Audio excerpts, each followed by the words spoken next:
thousands of odd and unexplained disappearances. But in the literature of psychic phenomena, there are two sudden appearances that are perhaps as strange and as perplexing as anything that ever happened on this earth. One of them occurred in the town of Chico, in California's Sacramento Valley. The date was March 17th, 1922. It began with something as commonplace and as ordinary as these pieces of granite, sandstone, marble, shale, quartz. Ordinary pieces of rock and stone. Or are they? Yes, sir, that'll be in this week's paper. We're printing it up tonight. Just as soon as... Just a minute, Mr. Sharp. Harry!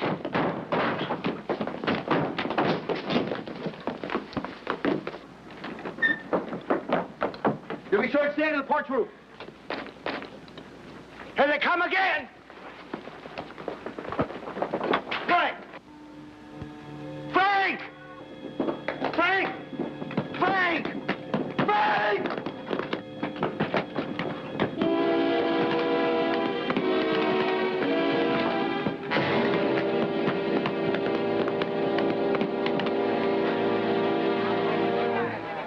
Guess that's it for today. Is he all right? I think he's just knocked out. Like the others. They're warm. Right on schedule, 3 o'clock. We'd better get him over to Doc Stanley. Oh, my goodness. Mr. Stroud, please forgive me. Mr. Stroud?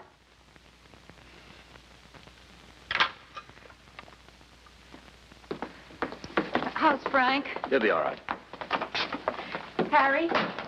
Have you told the marshal yet about what you did?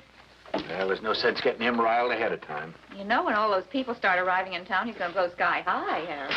Joe Tomlinson's just worried about looking foolish in front of outsiders about not being able to stop this. Or not being able to find out who or what's been doing. And all those big city newspaper people writing it up, we're going to look pretty foolish. The whole world's going to have a great big horse laugh at us. Maybe. But maybe this is something important that the whole world ought to know about. Jenny, our business is news. However it turns out, it'll still be news. Are you going to meet them? 2:30 tomorrow. Joe Tomlinson won't like it. Joe Tomlinson doesn't like anything.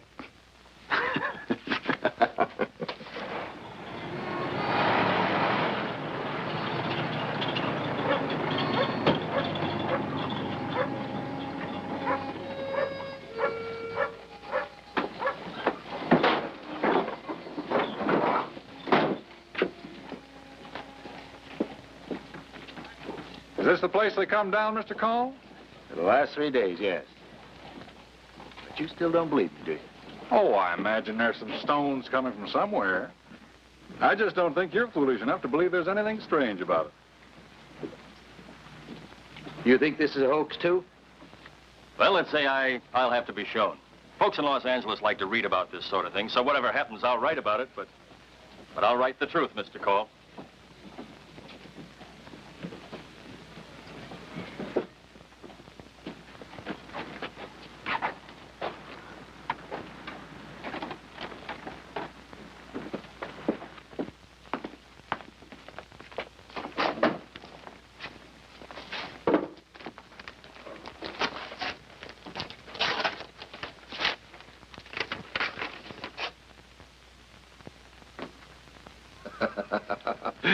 Very good, Mr. Cole.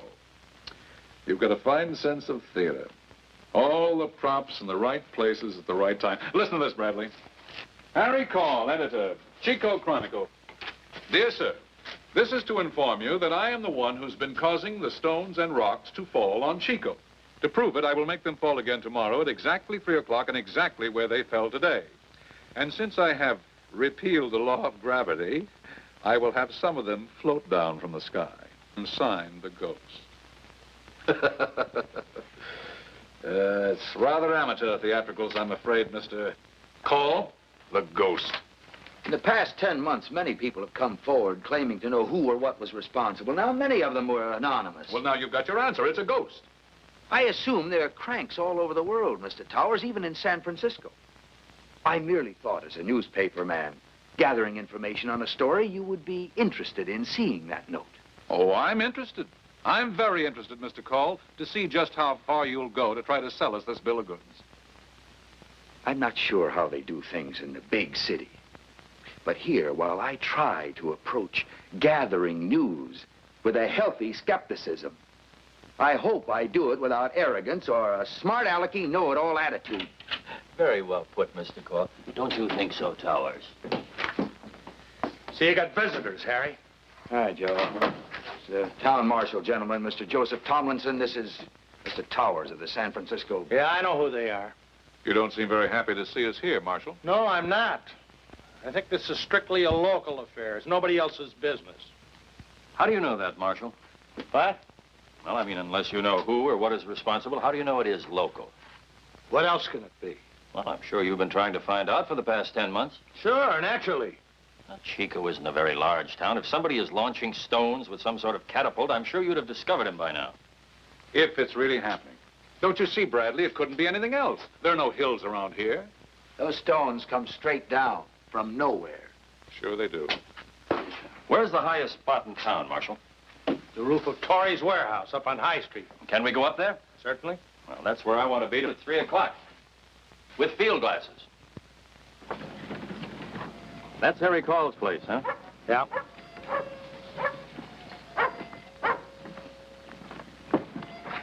And the stones have fallen there for the last 3 days, huh? Right in it. Mm-hmm.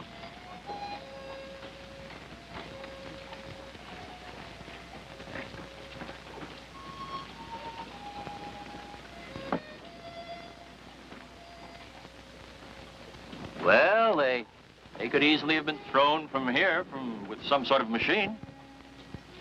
Couldn't they?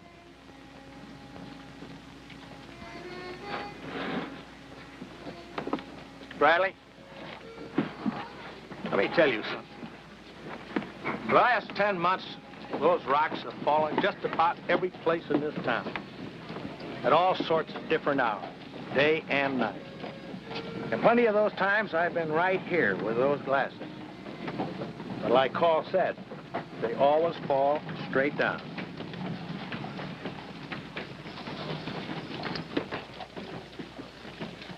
It's almost 3 o'clock, Mr. Towers. Just a minute or so by my watch. Well, at least come in under the porch roof. No, sir. This I want to see from beginning to end. There. There, Mr. Bradley, a little more to your left. Up there.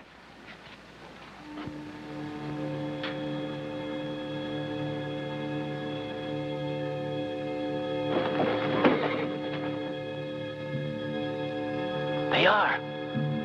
They're falling from an empty sky. They're floating.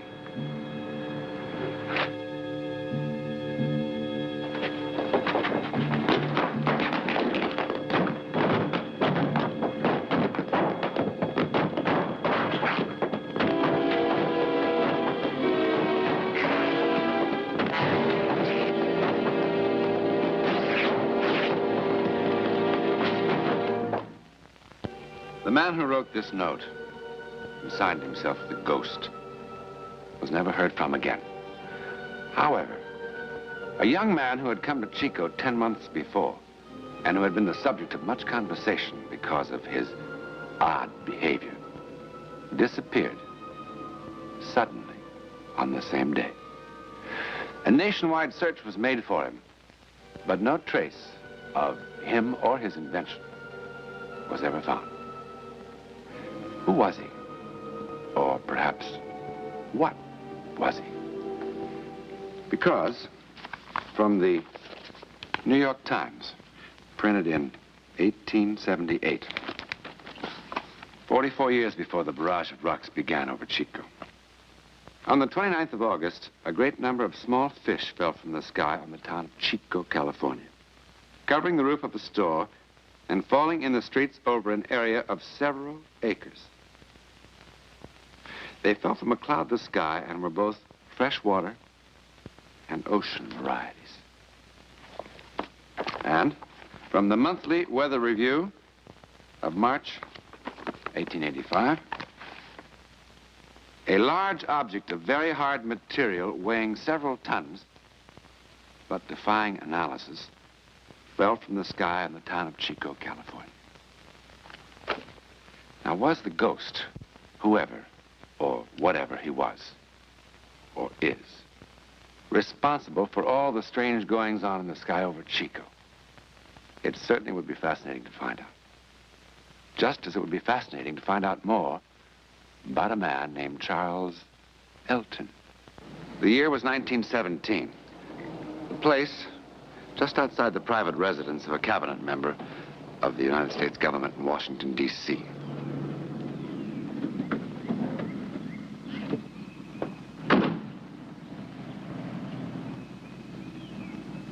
Charles Elton, if that really was his name, chose to make an appearance here in a most unorthodox manner. But then he proved to be a most unorthodox individual.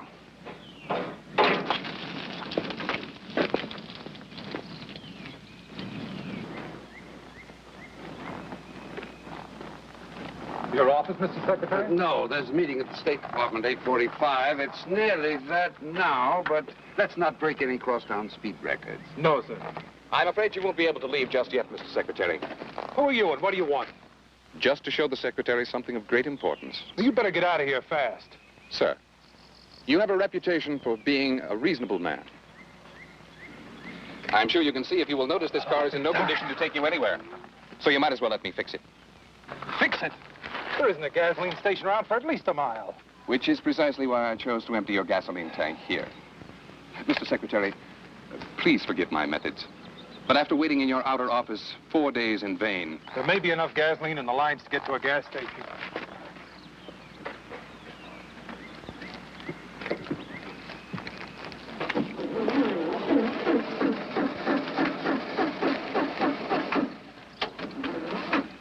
Carter, you'd best go and telephone for a taxicab. Maybe I better call the police. No, I'll be all right. Yes, sir. I thought your face was familiar. Excuse me, sir. Where are you going? Just to get your garden hose. Hose?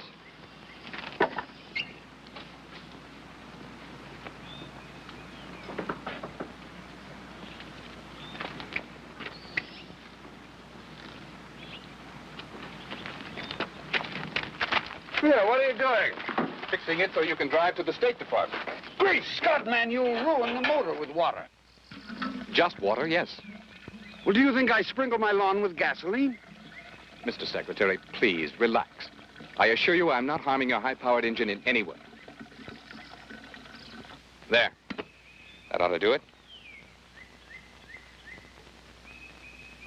There's the little beauty.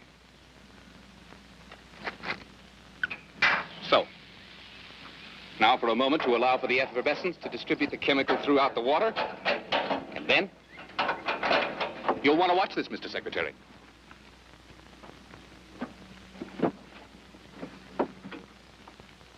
I pump it to get some of my mixture up into the carburetor.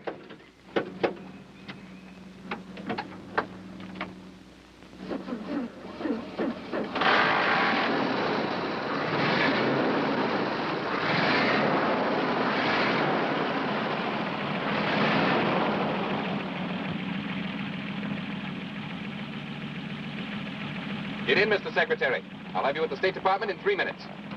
I'm a very careful driver, sir. Where did you get the gasoline, Mr. Secretary? Oh, from the garden hose. Naturally. Pardon, sir? Cancel the taxi cab. Yes, sir.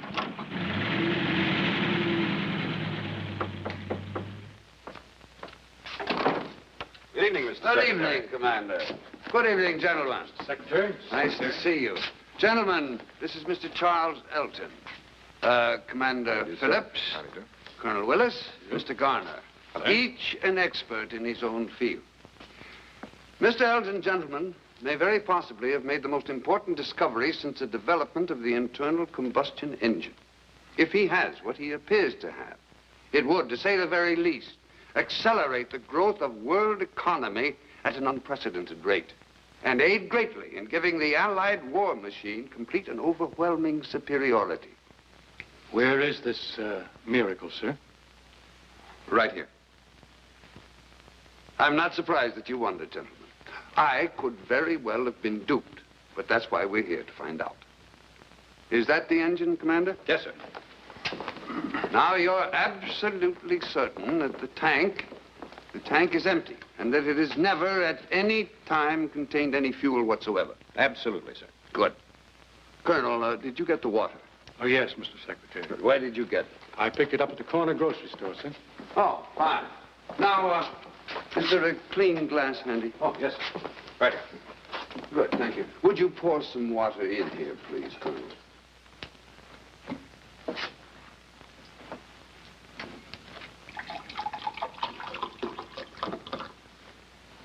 Colonel, have a drink.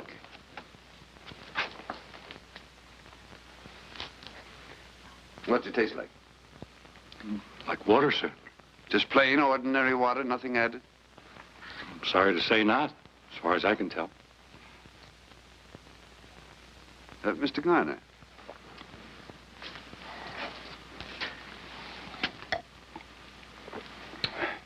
Just water? Commander, how long to run an analysis on this? Half a minute. Good. Mr. Garner, is there anything at all unusual about this engine? No, it's just a plain automobile engine. Mm-hmm. Commander? I can tell better after they sit a while, sir. But so far, it's just good old H2O. Fine. Well, Miss Elton, stage is yours. Thank you, sir.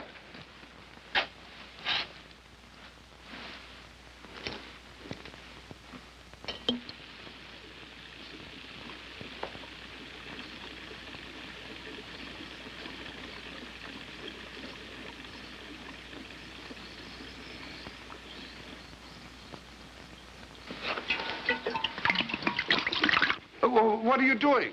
Just protecting myself, Mr. Secretary.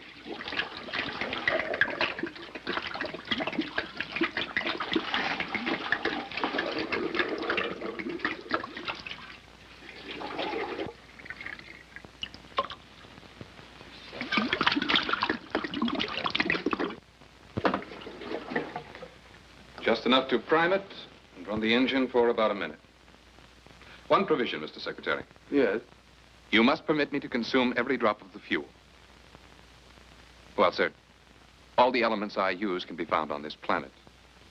And perhaps some very clever chemist, after some hard work, might succeed in making an analysis. Then I would no longer have a secret, would I? And therefore nothing to sell. Yes, I see what you mean. Very well, you have my word.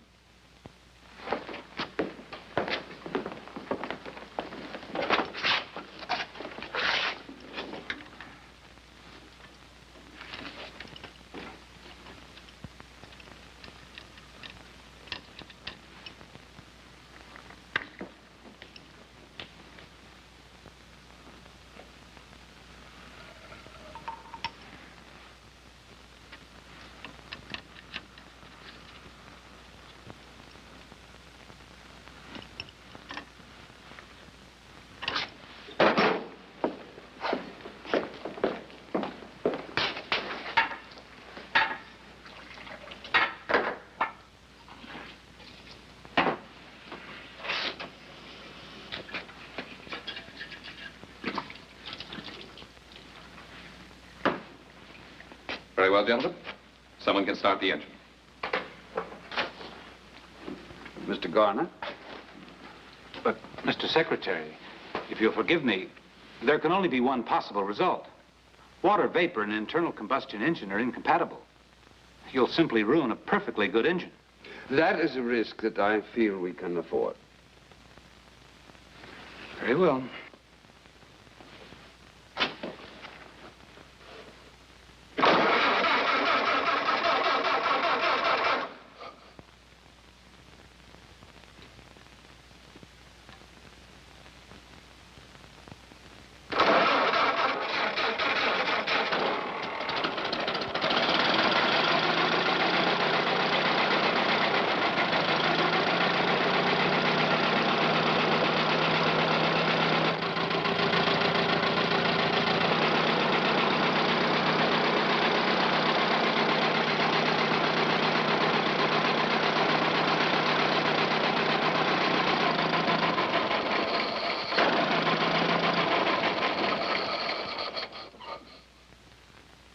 gentlemen, what do you say?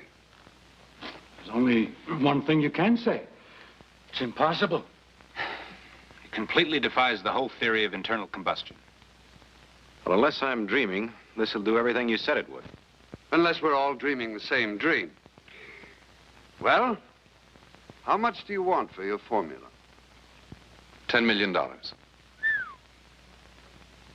Mr. Garner, you're employed in private industry. How much do you think he could get for this on the open market? Well, if it's what it seems to be, and can be produced cheaply, I guess there is no ceiling. That's a very good point. How much would it cost to produce this marvelous pill of yours? For a pill that will convert 10 gallons of water into 10 gallons of high-grade fuel, less than 2 cents. You guarantee that? Make the deal contingent upon it. That's fair enough. I, of course, can't commit our government to a project of this magnitude on my own responsibility, but, well, I feel certain that we'll have no difficulty in getting what you want. Now, if you wouldn't mind just waiting in the other room for a moment, there are some things I'd like to discuss with these gentlemen. Not at all.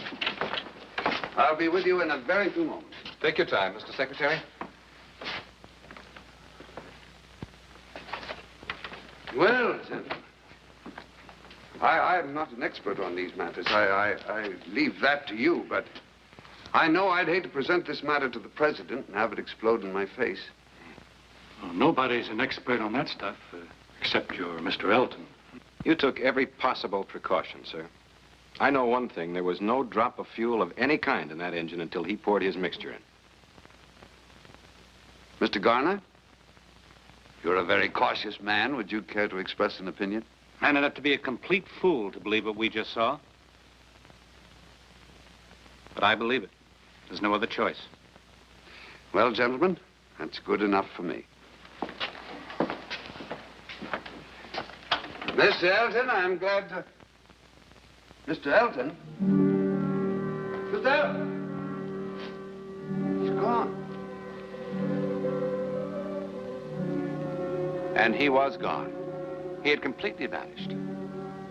The FBI and the Secret Service for many, many months searched for Charles Elton. They checked every hotel and rooming house in Washington. They interviewed every Charles Elton in America. They took his fingerprints from the laboratory, and they checked them and compared them against every conceivable source. But not one shred of evidence was ever found to prove that such a man even existed. And of course, to this day, no one can even imagine how he managed to make gasoline from water. His secret, like the secret of the ghost who worked his magic in Chico, California, continues to elude our best scientific minds. We may never discover who these men were.